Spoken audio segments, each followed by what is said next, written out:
In this video, I'm going to show you how to extend objects in AutoCAD quickly and easily. This is a simple but powerful command that can save you time when you need to make lines, polylines, or other objects reach a boundary exactly where you want them. If you work in AutoCAD regularly, learning this tool will make your drafting much faster and more accurate. And before we begin, if you find this tutorial helpful, make sure to hit like and subscribe for more AutoCAD tips and tutorials. Alright, let's get started. The first thing you need to do is open your drawing in AutoCAD.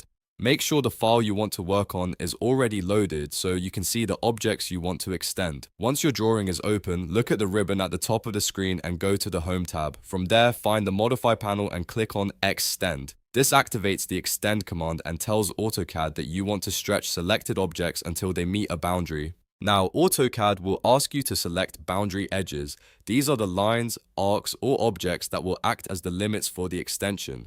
Click on the boundary edges you want to use. If you want to make this faster, you can simply press Enter to select all available boundary edges in the drawing. That's useful when you want AutoCAD to automatically detect the boundaries for you without selecting each one manually. After the boundary is set, click on the object you want to extend. AutoCAD will stretch that object until it reaches the selected boundary edge. You can repeat this step for as many objects as needed, which makes it very convenient when cleaning up a drawing or aligning geometry precisely. If you click the wrong object by mistake, don't worry, you can simply continue selecting the correct one until everything looks right.